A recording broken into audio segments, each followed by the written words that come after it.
Welcome, everybody, to another Dungeon Banter, and it's definitely an extra special one here because, as you see, we have a new participant this evening, a special participant, the better half participant, some would say maybe, of Jayhova. Welcome, Rooney. We'll start right away saying Some it's would good to say. see you. The Yeah. better half? The better half. He said some would say.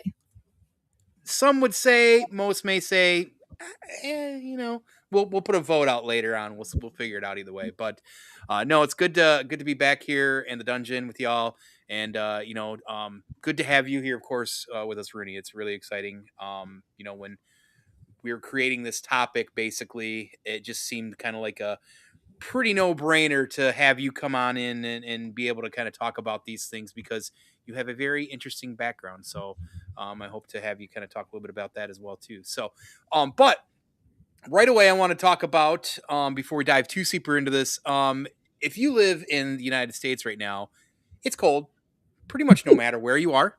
If you're in the Midwest, it's really cold. It's super duper cold. It's an Arctic blast we're getting right now, right through our cousins and brethren of the North in Canada. But the South actually is about to get hit with some nasty weather as well too, and they're not prepared for it. So it's going to be a super duper mess for all of them this coming week. So hopefully people are prepared as best they can for it. When you're not used to this kind of crap, it's pretty tough for that. So that's going on. Are you guys dealing with a lot of the? I mean, you're not too far from me, so you guys got to be feeling it too, right? Oh, yeah. Like 34 was the high today. And I was like, oh, it's warm and the snow's melting. Yay. Mm-hmm, mm-hmm.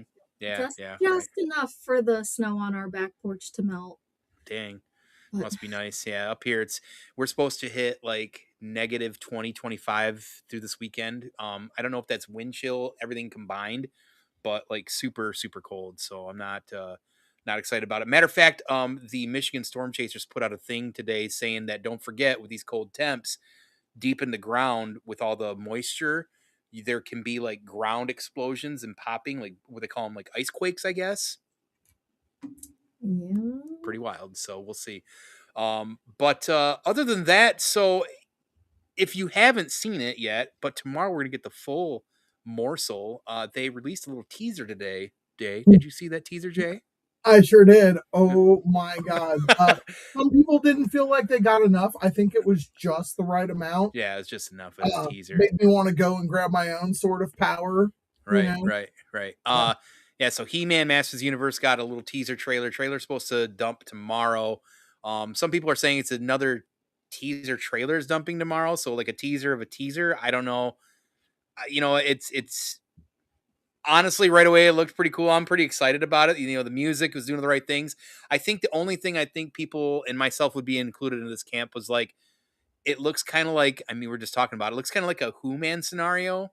Was I seeing that right? Yeah, Like, it looks like we're going to start on Earth, but hey, mm-hmm. like in the original story, that's where Prince Adam's mom's from. Spoilers for anybody that hasn't been paying attention for the last 43 years. I guess I kind of forgot that. So Yep, perfect. I love hearing that. So I do want to spin to the chat real quick. Of course, 7 Dungeons. That would technically be Draston out there. Hi, Draston. Welcome to your show, your channel, or however you want to say it. However you want to do that. Brits out there.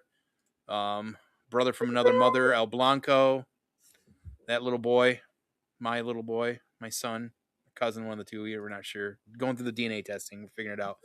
So, but good to see everybody here. So, well, tonight's topic, I feel like it's kind of meaty, but it's also something that we first started doing Dungeon Banter, one of the first things I started doing was just kind of like perusing and grazing around fantasies in general, and when I come across the realm of different fantasies, I keep saying it, I really had no idea that there was that many genres, subgenres of fantasy. Like I was quite surprised by that. To the point where I'm like, man, this seems like something I feel like I want to talk out loud with some people about because there's a lot to explore here. Now, some of them, as I'm looking at it, I'm like, oh, that makes sense, or I kind of knew, right? But like, it goes pretty pretty deep on some of this stuff, and that's really neat too. And especially when you start like looking at the different sources of media and how you kind of link to them as well too. So, um, how I kind of want to start actually would I just kind of want to start with Rooney. So your background really kind of made you almost like a little pseudo expert for this. That's why I'm kind of excited to hear you talk about it as well. So talk about that for a minute if you don't mind. I wouldn't call myself even a pseudo expert. I just really love books. But in another life, a few years ago, I was an assistant youth services librarian. Basically means that I kind of ran our teen program. I handled our summer programming for that age range, helped with book recommendations, set up our young adult section to be, I don't know, appealing to get kids to read. That's Right. hard. It's hard sometimes. We had a really cool group of kids that were in our like teen club. It was fun. I really enjoyed the job. Library jobs don't pay well enough, unfortunately. But um, also, working Saturday is not the best. Hmm.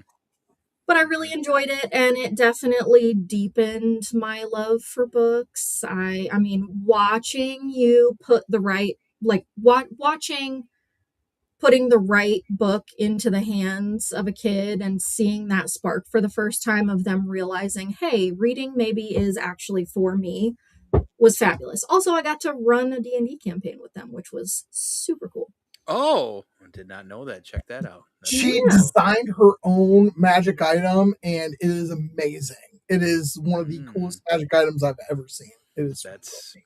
that's pretty neat. And it sounds like to me, like just from what you were saying, I think it's okay to call you a pseudo expert or something because you're clearly way more knowledgeable than the couple of us goons here. So no, that's awesome. And you were excited enough to even share some notes, which I think is great. So but to kind of kick it off here, so like I said, we're gonna kind of just explore and talk a little bit about all these different genres of fantasy. So um do you know how many roughly is there a number out there that we could say that there are roughly of the genres? That's kind of tough too, right? No, no. Yeah. So if you look at the Dewey Decimal System, which honestly, like a lot of libraries, the smaller ones especially, are kind of moving away from that a little bit because Hmm. it is so intimidating for users to try and look things up. Um, Genres in general, there's like you got like the big guys, fiction, nonfiction, Hmm. historical sciences, things like that. But within fantasy itself, subgenre, that's infinite. It can be whatever you want it to be. People make up new subgenres. Oh my goodness, subgenres all the time, where they're bringing something new into the market that we maybe haven't seen before. So a lot of stuff that's really cutting edge that you know it can get really weird and out there.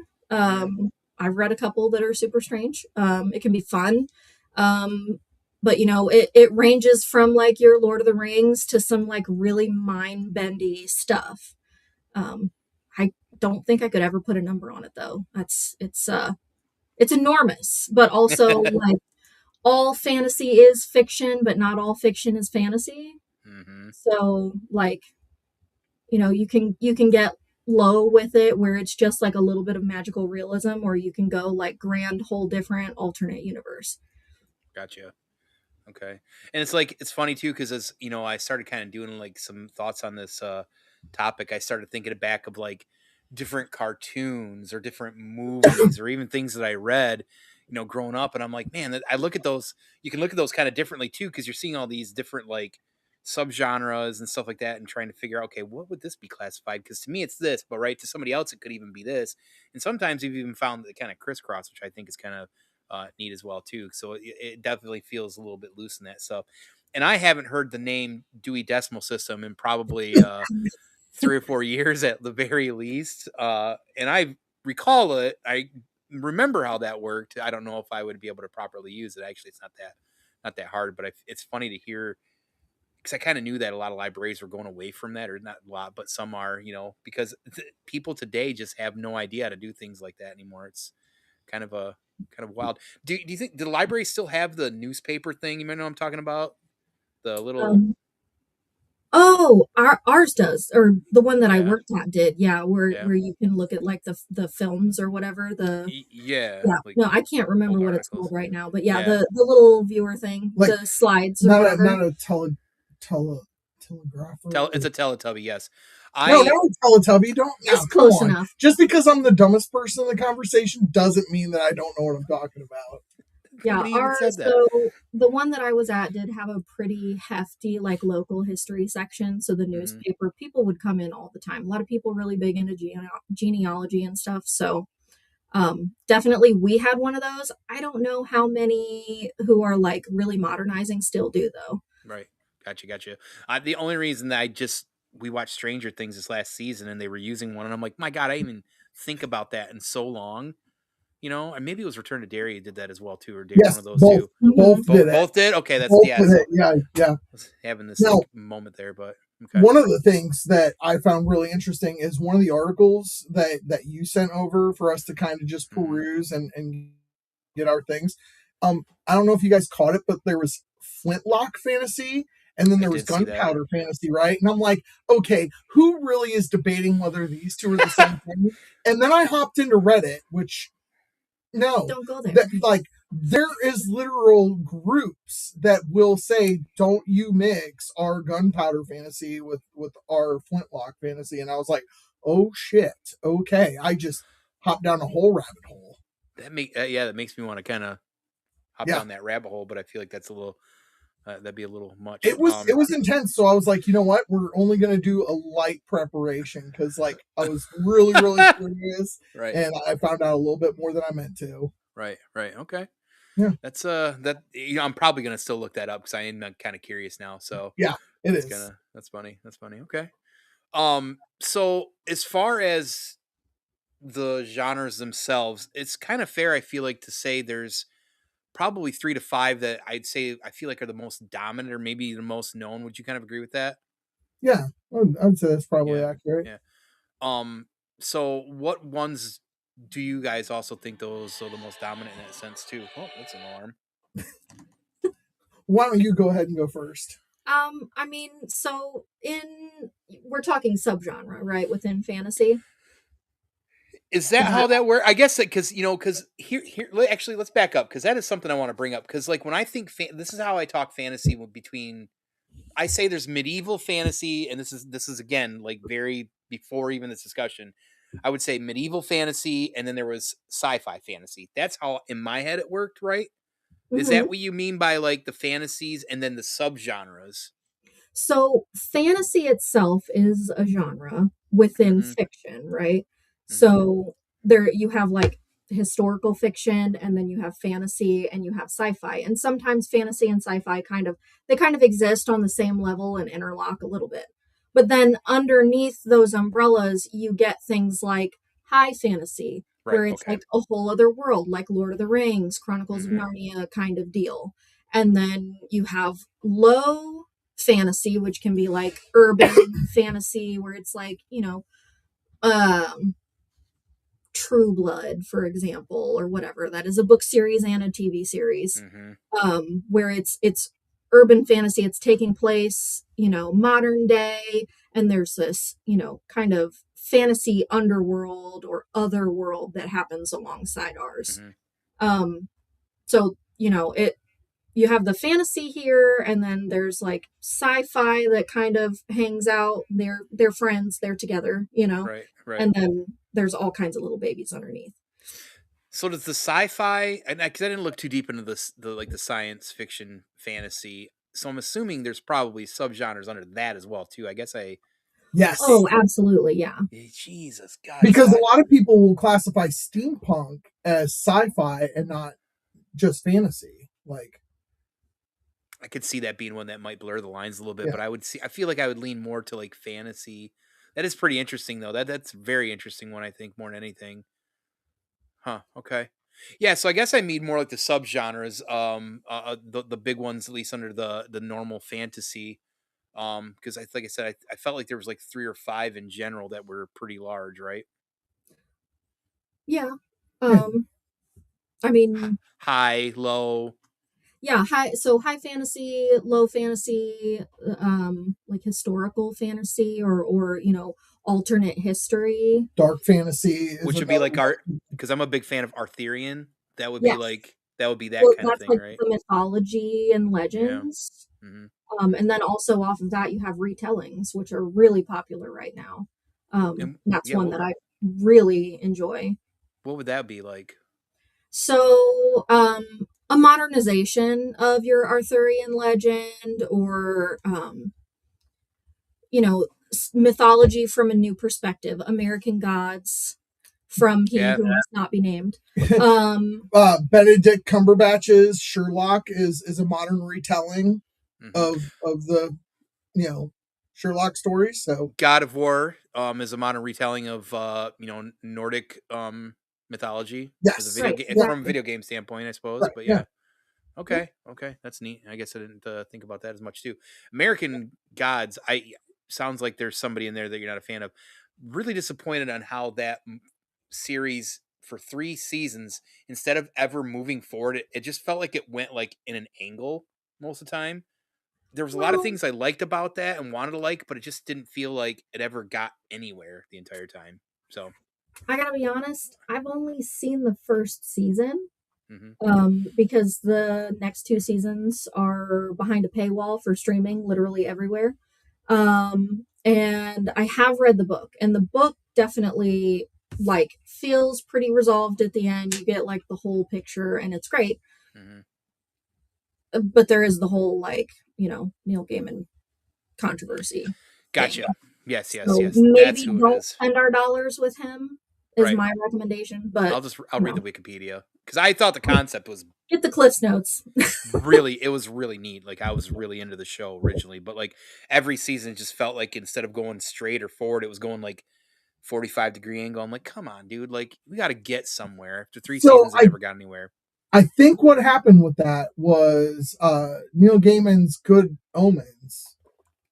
Like the first season of that ends where the book does, and then they're like, "Oh wait, we want to keep telling these stories with these characters." And so I think Mm, American Gods did the very popular thing, even the Peter Jackson thing with The Hobbit, and let's see if we can stretch this out by mm-hmm, adding in filler. And mm-hmm. sometimes it works to great effect, but a lot of times I feel like it falls in the medium or lower category. Like Sure. you start to lose some of the original message when you try to extend out Mm-hmm. those stories beyond their natural Mm, conclusion. good. Well, hey, random side shoot that I just learned. That's something there. The win. Okay. Pew pew. Right. Yep. Awesome. Bang bang. So bang bang. It's right. Bang bang. So outside of high low, what is it? Epic, I would say, is probably another big one. Any other couple ones you think that are you know uh I mean, you get things like speculative fiction, which is, your Handmaid's Tale, 1984, stuff like that, where it's like thinking about a possible future. And you can get, it doesn't always involve magic. And I think that mhm, is what a lot of people don't always realize is that get hung up on? fantasy is any sort of shift to our reality, Mhm, basically. mhm. So it doesn't always have to be magic or mythological beings or things like that. Sometimes it can just be like, what if? Right. Um, Right. And sometimes I feel like the fantasy is actually better the more grounded it is. I mean, pop culture examples. The Princess Bride, literally, Miracle Max is the most fantastical thing about it, Hmm. and it's because Wesley was only mostly dead. Uh, but then the 2003 King Arthur, there's no mysticism to it at all. Like they literally start that fire with oil, like it. And sometimes I feel like you're right. Like people, they automatically throw like that magic or that Hmm. super science in with fantasy, and sometimes it's just nice to have that little twist on reality. I agree. I think one of the reasons that I mean I can see the back and forth on it, but like one of the reasons I really like Game of Thrones originally, as outside of somebody who didn't read the books, was that it was, yeah, you had dragons. He had some, White Walkers and some, but like people didn't cast like magic. It wasn't really like that so much, which was interesting, right? It felt more like compared to some other fantasies, a little bit more grounded, and it kind of rode that line sometimes. And I really enjoyed that about that. I think so. Yeah, I think that's a good way of looking at it for sure. Hmm. It is not that way in the books. Yeah, It is and that, yeah, right, right, yeah, it it is. is very high magic, high fantasy, really epic stuff. Kind of a slog, honestly, to get through for some of it. And then Mhm. you have the series isn't concluded, and it's been how many years? Um, anyway, an aside, That's a whole other topic I would love to. unfinished series. I would love to get in on that one because Yeah, that can be yeah, really frustrating yeah. too. That absolutely. Matter of fact, and I started watching the new series this last Sunday. I got watched the first episode of that because I know it's a mini series, like 6 episodes, and some people this it's their favorite Game of Thrones material. Actually, is Dunk and Egg, I guess. But It is so good. yeah. So first episode, I was already like, because a lot of people are like, "Oh, that was didn't do anything. It was kind of slow and boring." I'm like, "Here we go again." This is why a lot of people said they couldn't watch Game of Thrones, or just because slow and boring. I'm like, man, I don't get that from people. But um, I was already like, man, I can see this is gonna be great because even the preview for this coming week, I'm like, man, this is gonna be epic. This looks awesome. So, but yeah, it's funny too. You kind of say that about Game of Thrones because you're not the first person, definitely, to tell me that as somebody who started to read the first book and then started getting more and more annoyed with George R. R. Martin as I continued on. But um, it's one of those pieces of media that of all of the medias it crosses into a lot of the genres too. It seems like I feel like there's a lot of people that kind of uh, kind of push, pull, and tug around, what exactly that kind of falls under, and it seems like it usually falls under um, three or four or so. So Oh yeah, I mean that particular series, you have a lot of like kind of sciency, like sci-fi kind of stuff in it, and then you also have the magic and the fantasy, and it mixes a lot. But honestly, the I haven't watched any of the Dunk and Egg show yet. But I will say that if there is anybody out there who wants to read the books and is kind of afraid to dive in fully, that one is a really great start. It's a lot mhm, more of an easy read. It's not as intense, and there's not as many moving parts to keep track of. right, So, okay, highly cool, recommend. cool. Did you guys watch House Dragon? We did the first season. We have this really bad habit of like hopping series Yeah, sometimes. happens. Because like you we watched House of Dragons season 1 and we got through with it like literally a week after it was done. Well then by the time season 2 came out, we were in the middle of binge watching something else. Now we always wind up getting back to it, but like Right. we just started The Strain last night. Oh, Strain, the Strain. Yeah, The I Strain, heard yeah. that. Yeah, I And heard that's and so good. like we're 2 episodes deep in The Strain right now, and so we'll probably ride that all the way through, and then it's like, okay, do we pick back up on House of Dragon, or do we, you know, watch what's the Dunk and Egg show actually officially titled? Right, Uh, Seven Realms, Seven is that Kingdoms. right? Seven Kingdoms. Oh, Nice. Seven Kingdoms. Okay. Yeah, Yeah. yeah, yeah, yeah. But we'll eventually get back to House of the Dragon. It's just there's so much good media to consume, and for us, because our love of Ren Fair and fantasy series is what brings us really close together. Sometimes it's hard because like there's only so many hours in the day. Yeah, that's true. That's definitely true. I can contest to that. And I watch like so much crap too. It's like I'm always trying to juggle. I'm always behind on series these days. I feel like unless it's like HBO stuff is usually pretty predominant for me. That usually ends up having a lot of my favorite shows. So I tend to like, be there. I love having a Sunday night end of the weekend kind of thing. So it's nice to have this again, even though this time they're doing it at like 10 p.m., which sucks.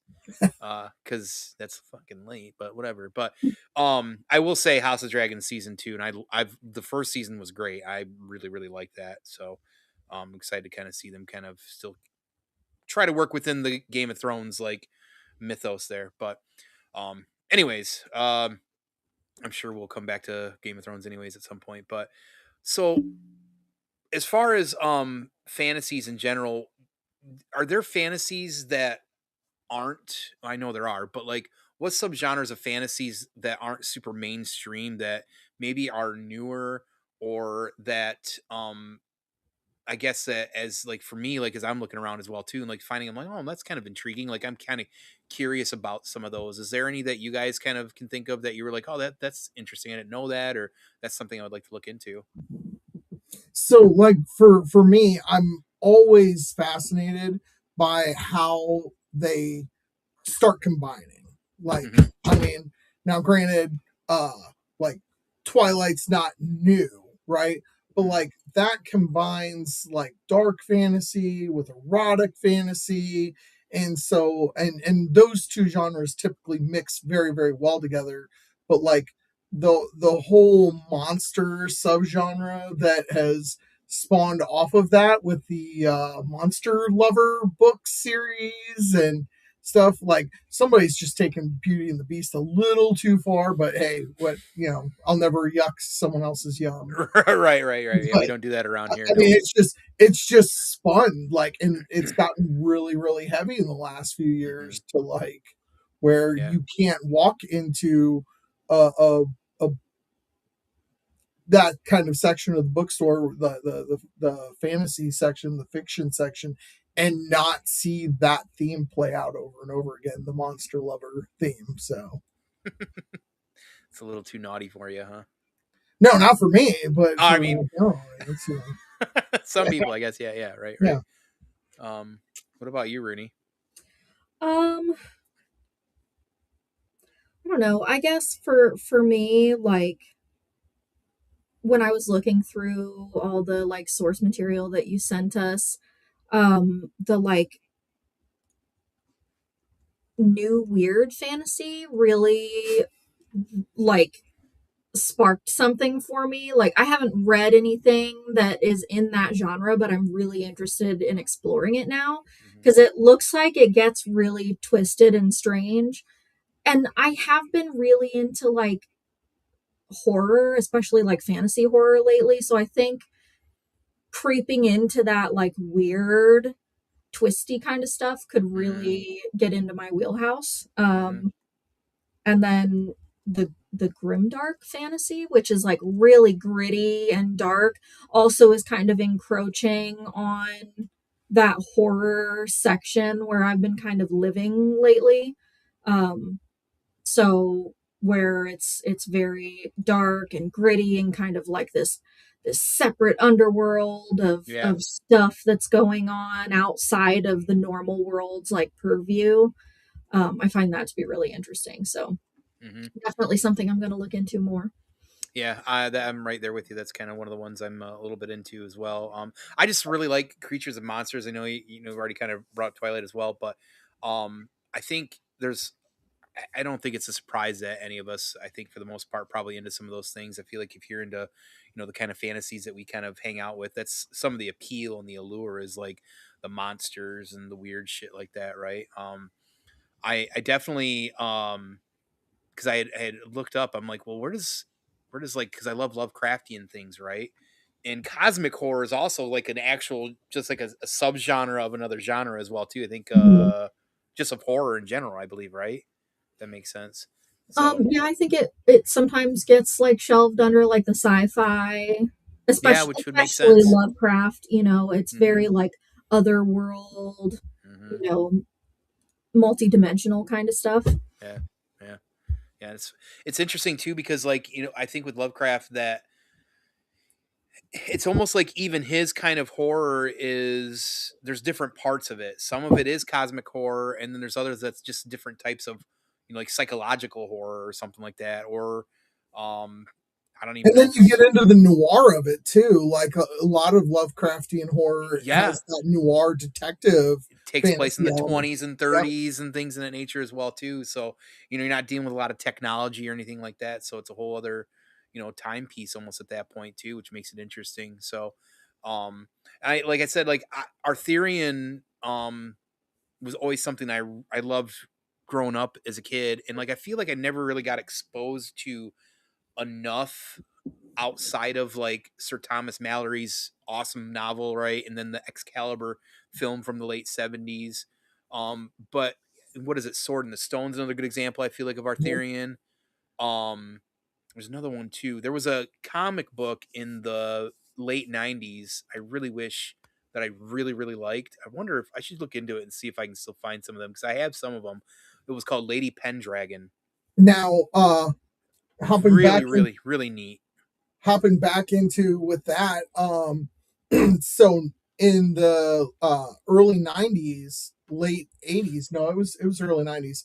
Mattel, off of moving He-Man to space with the New Adventures of He-Man, they started a new toy series that had its own cartoon for one season called King Arthur and the Knights of Justice. And that was taking a modern day football team, and There they was a get video game. teleported back. They get teleported back, and Merlin gives them the powers of King Arthur and Sir Lancelot so that they could fill in because the villain had already gotten a hold of all Hmm. the Knights of the Round Table. And Yeah, so, like, that just kind of comes around to that full thing. Like, it has time travel in it. It had a little bit of horror. It has space. It has, modern retelling. And it's amazing how much those genres, when you start blending them together, create their own beautiful, unique thing. And yeah. I think that series was way underappreciated in its time. I don't remember the cartoon, but like I said, it triggered me when you said that because there was a Super Nintendo game that was really gnarly that you could play as each of the different knights. They all had different abilities and things in that nature too. But when you said the football players too, that was what kind of clued me in too. So Yeah. that's pretty random. I haven't thought about that in so damn long. That's pretty wild. You said that was Mattel was involved in that. That was Mattel. That was their baby, and Mm, the action figure line lasted for two series, but the TV show only lasted for one. But the '90s were freaking. Those early '90s were littered with it. The success of Masters of the Universe. You literally had the Pirates of Darkwater.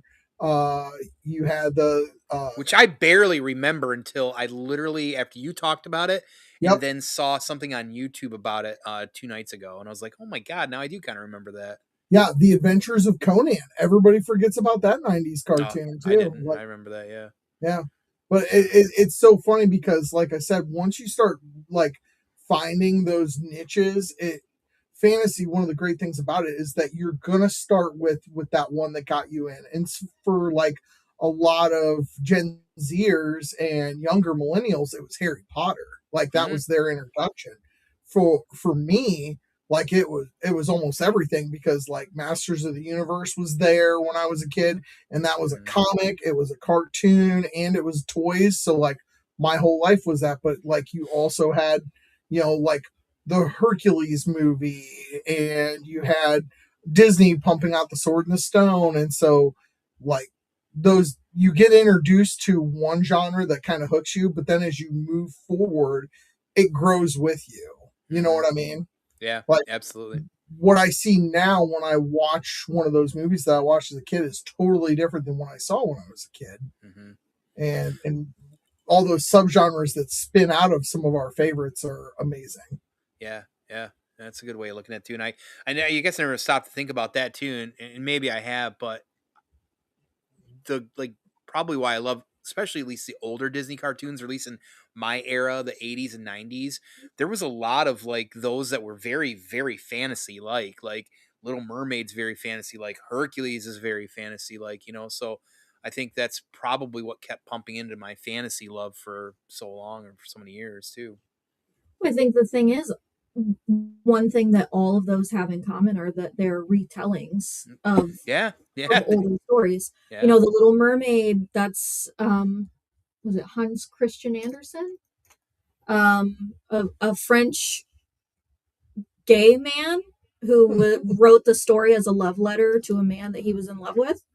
And It's the crazy. story of Ariel giving up her legs to walk on land and feeling like she was walking on razor blades was a metaphor for him pretending to be straight to be in the same world as the person that he was in love with. Didn't know Um, that. and Beauty and the Beast is another classic. Mhm. Hercules, that's Greek myth retelling, Mhm. which that one, that's my favorite. And little bitty me, like mythology, that is my jam. And so mythological retellings, that's a lot of what I read now. Did you know that Because that's Brittany's favorite? I don't think I knew that, but it makes sense because we are soulmates. So That's true. That's her favorite Disney. Matter of fact, for Christmas this year, I did some deep digging on the internet to get her some of the Disney like Hercules pins. And you oh, remember the golden banner, the golden, what are the children's books? The oh, the little golden books. I found her the Hercules and Mulan one. Oh, Nice. that's awesome. Yeah. Yeah, for a My mom stocking. sent me a picture the other day. Do you remember the plates that you used to get with the McDonald's Happy Yes, Meal? I debated about getting her Happy one for there. I Meal. worked at McDonald's at that time, so yeah. Oh my God, I was a child. Um, we had those in my house in our kitchen. Like Mm, my mom sent me it was like an eBay listing or something, and I was like, oh man, they're missing the one with Phil on it. that's yep. I was man, I did some scouring. I found her a little Hades Lego mini kit figure. Uh that was quite a dig. And then yeah, there's some other stuff I'm keeping in the back burner for sometime down the road. But yeah, so I worked at McDonald's at that time, and what was what was big about that, because that was 96, I think, uh was So one of you the know how old I was in I don't 1996? want to I don't we're not doing this. I was 16 and a half, and I was so I had all the Hercules toys as well too, and I love them because Hercules is in my top three. I love Hercules. Um, but God, yeah, I remember the plates. They had the triple cheeseburger going on. It was a special promotional food item at that time for Hercules. What a time! What a time! That's great. I didn't know that that was your favorite though, of course. So Oh yeah, absolutely. yeah. It's it's that by awakening movie when you're like, okay, himbo Hercules or Hmm. also Meg, you know, Hmm. best of both Oh, worlds right there. I'm pretty sure that Brit's got a full on crush on Meg. So Who that's doesn't? right. I mean, I do. I still do. I still think about her. So uh random as hell. Or not. But so I guess one of the things that I also kind of wanted to talk about is about just the surprises about jumping into, finding some of these subgenres or just going through them. For me, just I think generally I, there were some genres in there, subgenres that I found that I was um just surprised to learn or see or didn't know, like as we've even been kind of talking about it, how things can spiral and kind of turn into this and this and this. Um for me, it was just the sheer amount of where that's gone when it comes to the subgenres, because like I said, when I started looking into it, I'm like, holy crap. Like, and I felt like every time I would go down one path, I was leading to like multiple paths as well, Goes right? back that full circle. It's like they all lines converge somewhere. Yeah, it was really really interesting. Just from the little bit of time I took to do that. So, were there any surprises outside of, like, I know we've kind of talked about like intrigues with some of the different subgenres or maybe stuff we want to explore more, but was there any like surprises for you or something you were like, wow, that's wild. I didn't even know that was even a thing. I know you kind of Modern mentioned. military fantasy, like, and of course, like, I shouldn't have been surprised because GI Joe, right? Like, but like Yeah. the idea that that is its own genre that's out there, Mm-hmm. and then to find out that that plus monster fantasy have a big crossover. So like, Mm-hmm. I discovered a book series that I now want to read where it is Oh, a bunch of soldiers that become werewolves, like on purpose, government experiment to make the perfect werewolf soldiers. wow. Yeah. Okay. So That's pretty neat. How about you, Rennie? I think for me, honestly, when I was taking my notes, because I I have like this horrendous fear of public speaking, and so I really needed to like super prepare for this. Literally, the moment you sent me all of those links, I was like, oh, I got to write it all down, and I sent it to you, and it is literally a web. I was Hmm. like, okay, I'm just gonna like mind map this, kind of Yeah. figure out where I'm going, and all of the things that I read are interconnected. It is Hmm. not, it is not like a tree, you know. It is, you can't.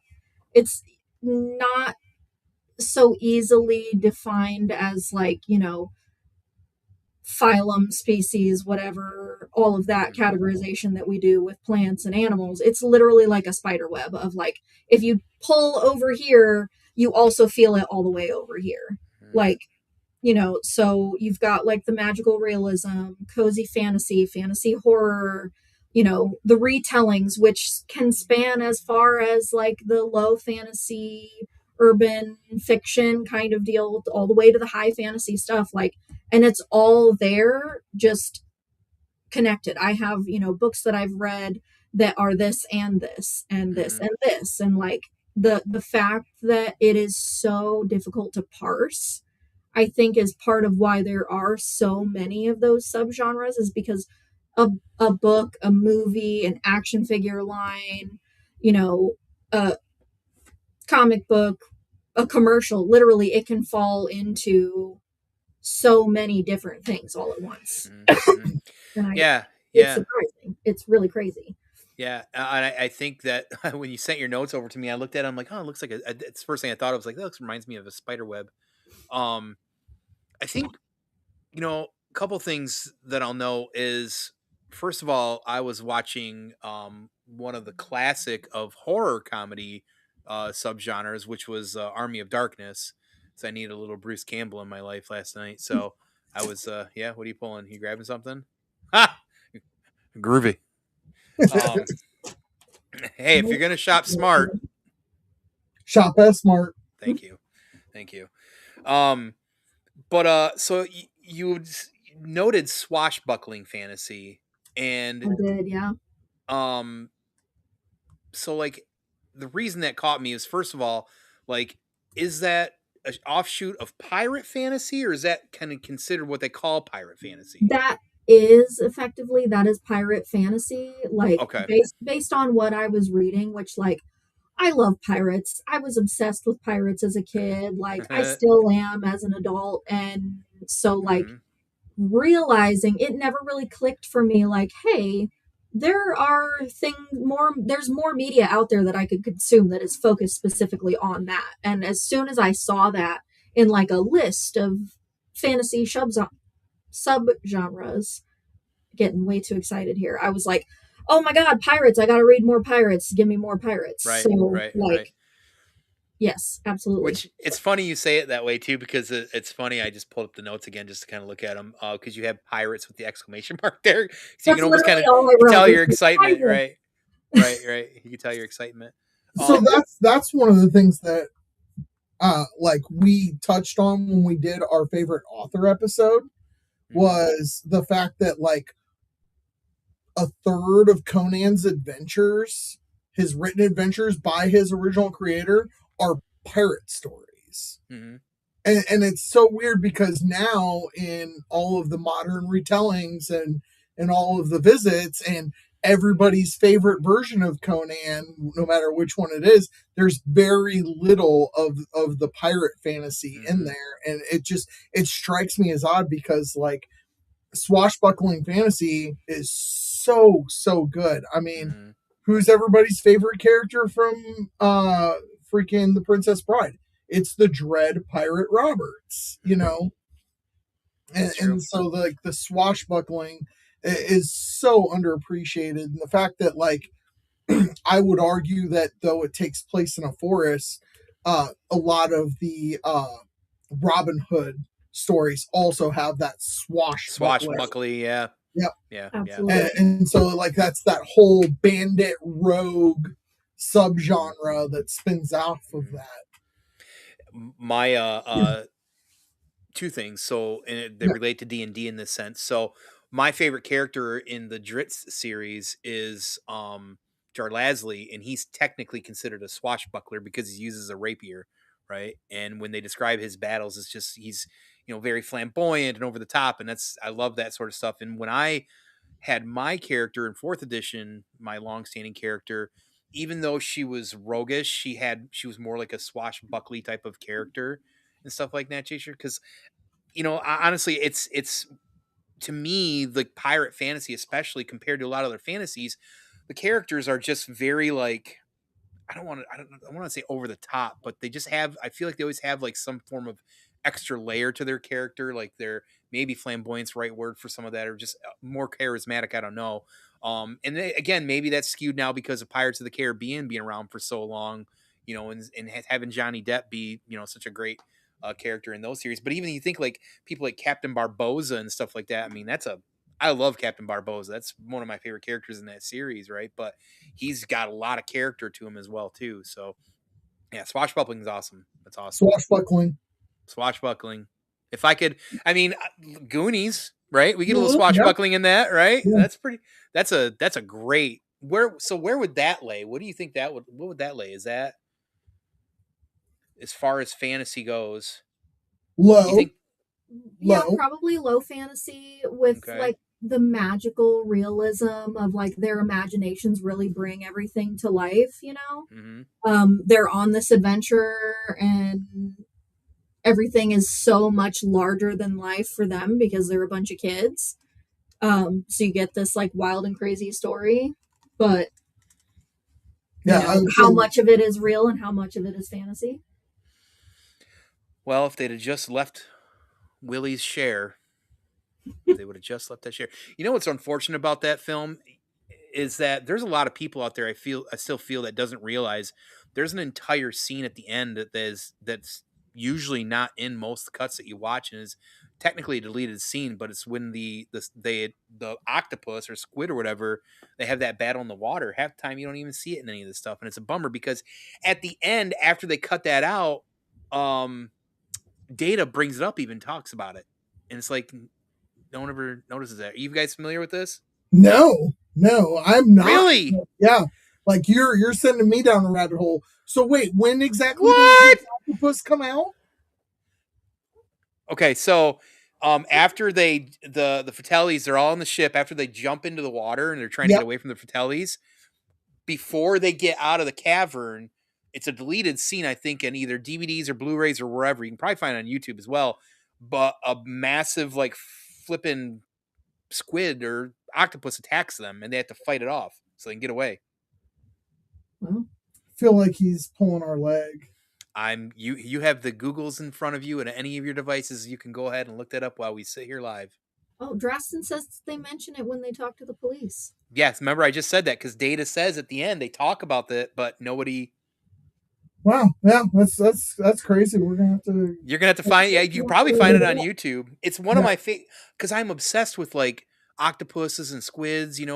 Lovecraft, right? So like in Cthulhu. So like that's one of my favorite scenes, and I for so many years as like a young adult, I'm like, did I imagine this, seeing this? Like, am I crazy? Because there was some cut either on TV when it was in syndicate. I don't know, but I remember seeing it, and maybe it was on DVD, or maybe I was really high at the time. I don't know, but I know that I swear I fucking saw this thing. And then like 15 years ago, I think watching it again, it wasn't in there. I'm like, am I crazy about this? So I looked it up and found or maybe it was on the DVD. I don't know. I don't recall how I discovered it was really real, but it's not necessarily best. And apparently it was hard to film because the water was so cold as well too. But it is, for me as a kid, pretty excited about it. So God, what a difference just our yours and my small age gap of 4 years makes. Because you saw Goonies 1985, you probably saw it in the theater. no, we didn't. No, We had a 45-minute drive to get anywhere to see a theater, so we never went to the movies growing up in the mid 80s. because like I I didn't. remember it on like TBS. You know what I mean? Where it was Right. cut up into these 15-20 minute blocks, and like I don't ever remember this octopus scene at all. Yeah, Like, so the first time I would have saw it was in like our local channel ABC, like a 12 syndicate, ABC syndicate or whatever. Was the first time I saw it was like in TV, so it wasn't anything that was, I didn't see it in the movies. Is what I'm getting yeah, at. So I remember the first time I saw it though and was like, this is the most amazing thing I've ever seen in my entire life as a kid. I was blown away by it, right? But yeah, that's a whole thing. So check that out. yeah. Well, we will Random, definitely. random, right? Random, Yeah. random as hell. Well, anyways, to kind of bring it home here. So, as far as we've talked about a lot of these different fantasies, crossing the way they did and things and that such. But um I think it's worth, maybe saying or asking, like, what are your personal favorite, genres, I guess, subgenres? Go ahead, you take this one first. Me? Yeah. Oh God, okay. So definitely retelling, so like mythic fantasy, especially. I really have been gravitating in the last few years toward like queer fantasy.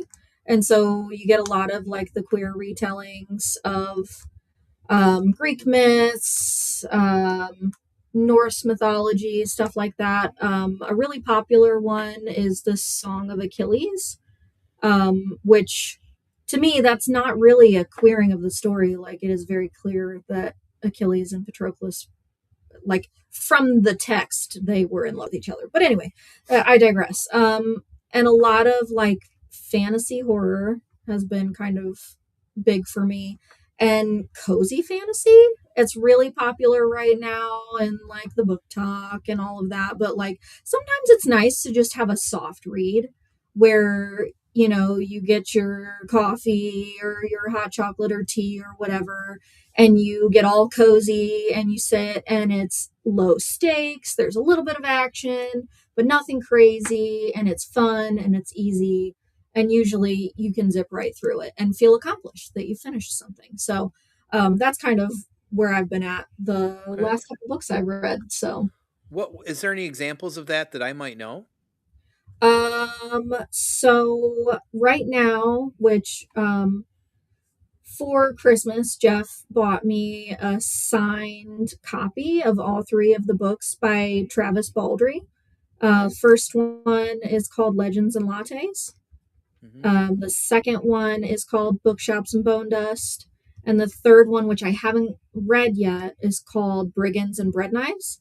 And the series is about an orc who is she is a former like mercenary work, and it's very like D&D adjacent. Obviously she's an orc, and you have a bunch of the different like fantasy species walking around as characters, and her dream after she retires is to open a coffee shop. And so like the first book is her opening her coffee shop, and the second book is like a flashback to it's like a prequel to while she was still being a mercenary, like at the very beginning of her career. And then the third one is like a sequel to the first book. So I am in the middle of my reread of Legends and Lattes right now, but I'm reading them in chronological order this time. So um, I just finished Bookshops and Bone Dust earlier today, and then started Legends and Lattes. I'm really excited to start the third one because, like I said, I haven't gotten to read that one yet. But they're beautiful copies. I wish I should have brought them in here with me to show them off, but Yeah, sounds neat. signed Yeah. and fancy and lovely, and I'm afraid to hurt them because they're so good. I can Um, imagine. I can imagine. I had a feeling that Britt would probably chime up when you're talking about that. So, um, cool. yeah, I absolutely like 1,000 out of 10 would recommend those for sure. Awesome. Good share. What about you, Mr. So J? me, I'm gonna put my money where my mouth was earlier, and I'm gonna say I love Stargate, both the original book, which has nothing to do with the movie. They are completely different. But I love the crossover of like, I mean, those gods are practically monsters, and there's interstellar travel, and there's modern military. Um, I I love when it's so entwined that you really can't pick one genre for it. Yeah. My perfect fantasy movie for anybody that's never seen one is Willow. It's always my first recommendation because you literally like, if you don't jump when that cave troll pops out and tries to like snatch Willow, or when the dragon tries to bite him off, if that doesn't give you the horror feels, I don't know what else does. And you've got the high fantasy elements of it. You've got the typical sword and sorcery. I mean, and then the redemption arcs of people. So like, I just love those complex ones where they don't really fit into a what? Getting wild in the chat, guys. Yeah, getting a little crazy in the chat there. But I I I just I love it when it gets complex because it's the beautiful thing about being part of the 7D crew is like I'm not just playing a video game character, I am playing a complex person. And so that's what I like in my fantasy, both in my novels and Mhm. in my movies and TV shows. I like feeling like I could relate to or despise the Right. characters that are in it. Mhm. Right, right. Okay. Okay. What about you, Um, Joe? Yeah. you know, I feel like I feel like for one, I need to really kind of get into some swashbuckling fantasy. I'll say that. But for me, Swashbuckling. swashbuckle, you're a swashbuckle. Cosmic horror fantasy is just something I just absolutely adore. Anything uh anything that really kind of plays with what your eyes think you're seeing, your mind, like we played uh Mansions of Madness a couple weeks back, and I hadn't played it in a while. And those games are just like when you play those kind of games, like you're always going to be running into a brick wall, or more than likely, at least, and there's no winnable outcome for that. And that's kind of why I like a lot of those things. Is like it's stuff that just feels like you're probably not going to win, but you're along the way there's going to be this crazy journey, right? You're going to see some things, you're probably going to go a little crazy. I think that stuff always just tends to hook me no matter what it is. And of course I love like the high fantasies, the dark fantasies, the low fantasies. I mean, D&D for instance, D&D is another one I feel it crosses so many types of genres, heroic fantasy, high fantasy, I mean, really about anything, right? And I've got so many of these books back here that I've read as a kid, and that's what kept me probably the most grounded into fantasy for so long. Is like stuff kind of that from a D&D sense that deals with. I mean, there's some of these books that talk about like the most craziest types of magic to gods and demons and other dimensions and stuff like that as well too. So I feel like I'm probably really cliche on a lot of the fantasies that I like in the media that I jump into them, but I also kind of feel like when I do find those ones I really like, I really kind of dig in. Arthurian, like I said, was also really big for me growing up, and so I never feel like there's enough material out there, and that's probably my bad for not diving more into that to see if there is. I really love the Sir Thomas Mallory book. I read that over and over and over and over as a kid so much, and then of course seeing Sword in the Stone, as a kid growing up too. That cartoon is so damned amazing. So, Do you but remember the Merlin 90s limited TV series? It was like 4 1-hour episodes. yeah, yeah, I actually Yeah, do. Yeah, oh my god, yeah, like yeah. that one Hmm. is one of my favorite Hmm. or That one. Arthur retellings. I mentioned it earlier. I said something about Lady Pendragon. I didn't think you were familiar with that. Are you Yeah, Lady? You're familiar with Lady Pendragon? yeah. Okay, because I was that retelling of that like was pretty damn brilliant because how they explained why magic didn't exist in the modern world was because it had to do with like the magnetic field around the earth and tapping into it. Merlin was basically explained to being actually technically a druid, and that's where he drew his powers from, was from druidic background, which I thought was really, really neat. And then like Morgana got involved, I remember too. And then, because Lady Pendragon was Guinevere, right? So and she ended up getting the sword, and just a really, really neat series of comics. And I need to go back and kind of check that out as well. So The DC Comics version of Merlin is really interesting because he's the son of uh, a devil, oh, okay. and like all of his powers are demonic, but they're wielded against the forces of evil. And so that once again, it's that like, oh, we're gonna twist just this one thing, and Right. literally it makes it a totally different story. That's cool. I didn't know Yeah, that. That's yeah. real cool. Well, I guess kind of finish some of this conversation out. I just kind of wanted to talk about some of the stuff that is predominant that a lot of people I suppose know, and kind of talk about like how they cross genre stuff. And I kind of I guess D&D I kind of already ruined that one, but Lord of the Rings, what is that considered? Um, I'm That's definitely high fantasy. I would say it's de- borders on like an epic. It's Mm-hmm. very like the Iliad. It's the hero's journey. Like probably fully could sit in an epic like genre there, subgenre. Um, Mm-hmm. I mean, it's intense. It's a whole freaking world with different species, and it's got its own mythology to it. Like to the point where there's expanded universe Right. stuff, Right. published works. So, Mm-hmm. but Mm-hmm. definitely crosses a lot of those boundaries for sure. In Game of Thrones, where does that sit?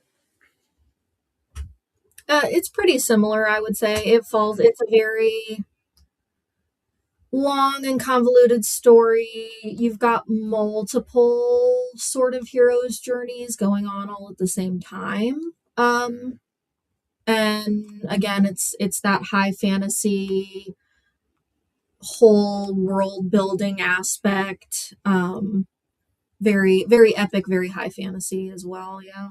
Yeah, Is it? and the last season of it absolutely makes it a horror Oh, yeah, fantasy. definitely it gets into Yeah. horror. There are a lot of elements in the show and then even more so in the books actually that encroaches on that Mm-hmm. horror. You get some body horror, some like a little bit like magical sort of almost eldritch horror type Mm-hmm. stuff. Obviously you get, spoiler alert, zombies. Um so like it's I know, right? People are really shocked. What? Dragons, guys. Right. Right. Yeah, so And there's dungeons. there are actually so There Dungeons are. and Dragons. Yeah. Oh wow. Uh, Definitely. it's funny. Will you say dark potentially as well too? Yeah. Dark Oh fantasy, yeah, right? for sure, Yeah. for sure. It does. It gets really dark in the fantasy realm and in the regular everyday kind of dark stuff. So, Mm-hmm. Mm-hmm. Mm-hmm. ooh, Swashbuckling even too, because you got certain like families that are like like out of Dorne, I think it's Dorne or hmm, whatever. yeah, Yeah, Dorn, yeah. That sort of stuff. yeah, Yeah. Really for cool. sure. But you also got the Greyjoys. I Yeah, mean, they're Greyjoys. literal pirates. Duh, yeah, literally Literal Greyjoys pirates. my second I favorite would think house. somebody that was such an expert on squids and octopi would, Yeah, I can't even believe I didn't even think about that. That's actually my second favorite house. That There is a you can kraken. also yeah, that's the Kraken. You can also tell that I've had a hard time. I don't know. After so many years, I'm glad that again Game of Thrones is coming back and releasing these other stories and not really trying itself to that how awful that series ended up being, I suppose. But I've done a lot of like tuning it out too. I feel like so. I will say this in a redemption arc for the Game of Thrones, at least all of the cast members wound up where I thought they should. Like all the The living characters. all the characters, all of the ones that lived, because I didn't agree with all the deaths, but all the ones that lived, like I agreed with what their characters did afterwards. Like John going back to the wall, Sansa becoming the Lady of Winterfell in her own right without a husband and without having to answer to the king, whoever that was going to be. Arya going on her swashbuckling adventure. Tom looks like he wants to square up with you right now. Why? Yeah, I don't want to have this conversation. Why? He's done. No, wait. Who's well, in? really, the only one that I have a problem with that Okay. is honestly Bran, like the Raven. Like, I think his story would have been much better being like the seer or whatever it was, but being like all of a sudden like out of nowhere, and don't get me wrong, I get it. You play the Game of Thrones or you die, but like out of nowhere end up being the king. I think that was pretty weak sauce for the most But part. But I think they I don't hinted. mind a lot of the rest of it. How it I kind of think they hinted at it all the way back in season 1. That is where they intended to end it, because when he is talking with his brothers right before the king gets there, he's talking about how he's not gonna ever be the lord, and the best that he can hope for is to be a King's Guard. That's all he can hope for. And the one thing that he can't do after he gets injured ever is be in physical combat, but he winds up becoming the most important man in Westeros, both from the title standpoint, but also from his abilities with his mind. And so I think that foreshadowing, if you look back on that first discussion he has about who he is going to be when he grows up, what his destiny is going to be, I think if you can appreciate that, it leans into enjoying That's it. if you really believe that that was some sort of foreshadowing, telling that they were trying to do. Because I don't at all. I don't think they have any idea what they were doing, and that's partly George R. R. Martin's fault as well too. So Well, yeah, but I mean that's because like they never introduced you, and obviously you are the prince that was promised. I Oh, mean I have that was so a many thoughts about that. I have so many thoughts about that one because I've read the books and the way that storyline was I know. completely dropped. I Oh, know. I know. It's oh, I could rave completely, on, but completely mishandled that storyline, amongst other things that ended up playing out in that So last we're gonna season. mark Rooney comes back when we do our Game of Thrones deep dive. We may have to do a Game of Thrones deep you guys dive. have a Yes. time limit So on these shows, on these episodes, though, and I could go on. maybe it ends up being a special episode because that's a pretty big hot topic to talk about as well too. Because the last thing I'll say about Game of Thrones on this and is that it was mishandled as bad as it was, and we all for the most part kind of understand that. Yes. And I don't even believe here. Listen, I'll even say this as Targaryen was my favorite without reading the books by episode 2 or 3. When I was with a home full of roommates, 4 or 5 of us, everybody's like already getting excited about their house or whatever like that. I'm right away. I knew I was going to be a Targaryen. This is without knowing anything about the series, right? Danny was my favorite character through the entire series. I take that back. The spider was my favorite character. She was number 2. I just really liked his character, but I don't mind where she ended up and how she turned. There was just no. It was like it came so sudden. There was really only a little bit of hint to that conclusion. I feel like, Mhm. the buildup for it was instead of like a slow grade to it, which would have made sense.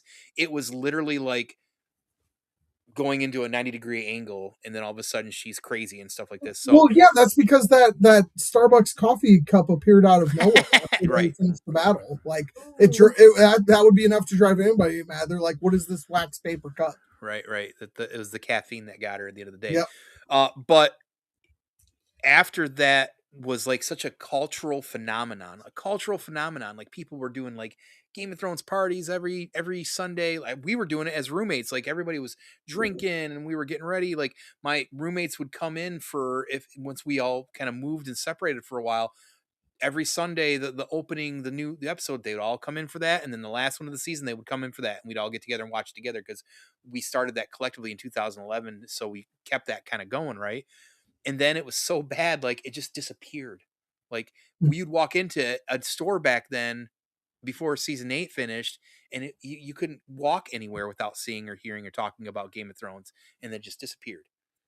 Just disappeared. And it's a shame because and now because of that, there's a lot of people that haven't watched House of Dragon, and House of Dragon's really good. It's really, really good. So it's kind of a bummer. Yes, I could talk Game of Thrones for a long time, and I do appreciate You're good.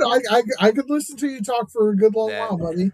Good. So, well, hey, first of all, that was a fun conversation. I really appreciate you guys taking the time to kind of feel me on where I wanted to go with this and kind of talk about a lot of these different fantasies and get, nice to have you on, Rooney, as well, to be able to do this. This was awesome for sure. So really appreciate, sitting down and doing all this.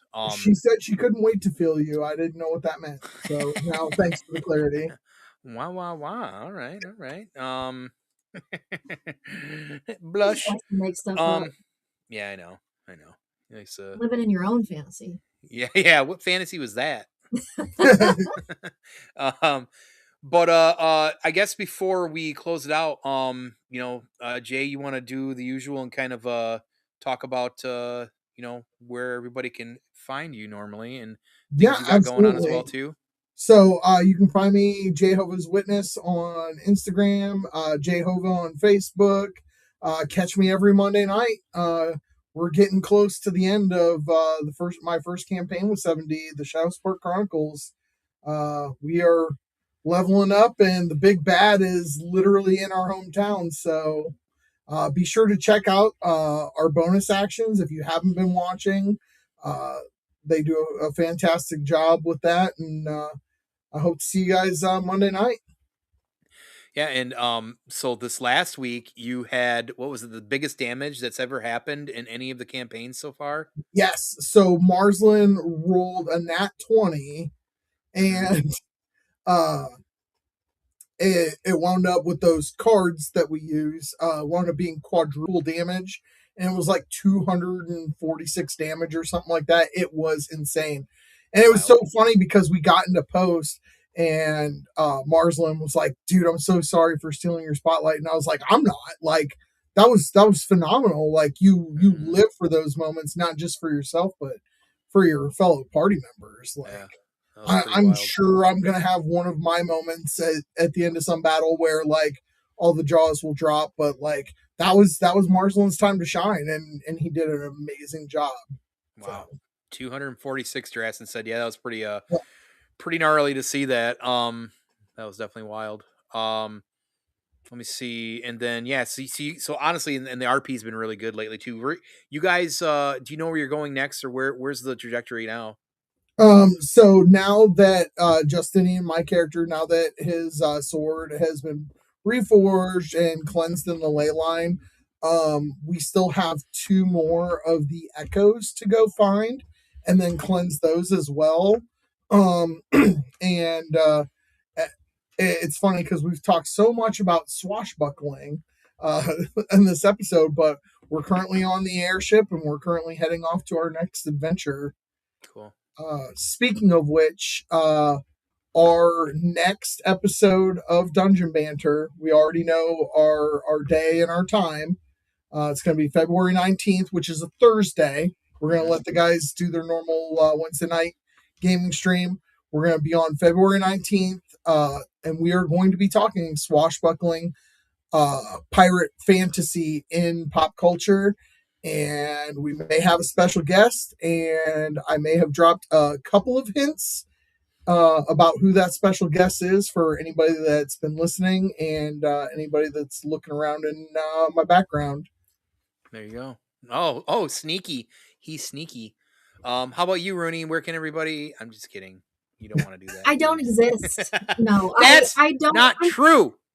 I'm not really a content creator I on the know. internet. Maybe we'll be fixing that here soon. There Maybe you that'll go. change. I just wanted to Um give you a platform if you wanted, but oh yeah, no, I'm going to take it because here is where I plug your local library. Please go get a library card. Please, if you don't already have one, it helps with their numbers. Every time you come in and you check in, even if you don't check out a book, it helps with their numbers, which helps them get funding, and they need it now more than ever. Your library, even if you don't read physical books, they can offer you all kinds of online services. Some of them even have equipment that you can check out, like tools, sewing machines, 3D printers. Um, you basically can get it all at your library. Wi-Fi hotspots. They can help you out with job interview skills and making a resume. So uh, libraries don't get enough anywhere near enough love, and I'll agree with that. Yeah, absolutely. I mean, hmm even if you don't read, if you feel like you don't have time to read, audiobooks are a thing. If you don't want to carry a big old tome around with you, ebooks are a thing. oh And no, both of those things, most of the time, I know I am an ebook convert. I used to not believe in them, but now I have to. So check out your library's offerings, what they do for services. Things like Libby and Overdrive and Hoopla all offer borrowing ebooks and magazines and even like graphic novels and comic books, and then also audiobooks. It's great for when you're driving long distances, when you're doing stuff around the house, chores, whatever. I love to keep my mind occupied so I don't have to think about washing dishes while I'm doing it. So audiobooks are where it's at. Swap it out for your favorite podcast every now and again. And every time you use a service, it helps your library with their numbers. I literally love libraries so much. I have a whole document full of links for where you can get free library cards so that you can maximize your use of online services. And if you're Get in interested in touch. those, holler at us because we'll get them to you from her. Absolutely. Absolutely. Absolutely. I mean, I have like 10 different ones on my Libby and I use them all because if you can't find it on one library's database, you might be able to find it on another. There you And go. that goes for physical books as well, because a lot of libraries participate in interlibrary loans with their systems that they're in. Ohio has one, and most of our libraries are a part of it. So if your library doesn't have it, another one might, and they can mail it to that library and you can rent it, and it helps everybody. Libraries are there for you, for your community. So please, please, please go do it. Take your kid to story time. Sign your teen up for a club. Go do a craft. Join a book club. Do something because the libraries need you right now. Mm-hmm. I have And no idea how in the hell I'm going to follow that up. That was awesome. I'm sorry. I have Don't basically be sorry. memorized. I will No, plug the I love it. library every I love time. it. Anytime I'm given an opportunity. If it weren't for my local library, I would have never picked up the Time of Troubles, the oh god, Shadowdale book, the first book of the Time of Troubles, and would have never started reading D&D books and probably never gotten it down to D&D. These wouldn't exist if it weren't for the library because that was where I got my See, first D&D book. I checked it out and it was hooked ever since. So, libraries change lives. yep, Get in one. yep. Justinian would not exist without my first childhood library. The character would not exist. See? There you Yeah. go. There you go. Well, no, hey, great conversation. I really appreciate you guys for being on here. Some little notes, just kind of for myself, of course, as Jay said, Monday nights, Seven Dungeons, make sure to check them out. It's a great campaign they got rolling. This last week, Half-Ass Beer Review did get a review out of a delicious beer, one of the best beers I've had, period, clearly, because I gave it a 5, because yours truly is also on that. So make sure to go watch that as well. And then for myself and Banter and Babble, I'm not sure about what Dude's planning and what his schedule is, but he has been video game streaming more recently. So make sure to go check out some of those. For myself, I have a massive interview once again this coming Saturday live around 11 a.m. at Banter and Babble's YouTube. The Fox Marvelous Shots from Grown Ass Men Toys will be on here. Oh, And I can't wait to sit down and have a conversation with him and have some laughs. So I'm looking forward to do that. And then tentatively the following Saturday, hopefully Julia from Truth Beer Consequences will be able to be on and we can talk a little bit about her because she's definitely a pretty big nerd as well too. She don't think she's that interesting. I definitely don't agree with that at all. So that being said, once again, we appreciate everybody for coming through and checking out another episode of Dungeon Banter, the 19th on Thursday, February. I said the date really weird. Hopefully you got those numbers.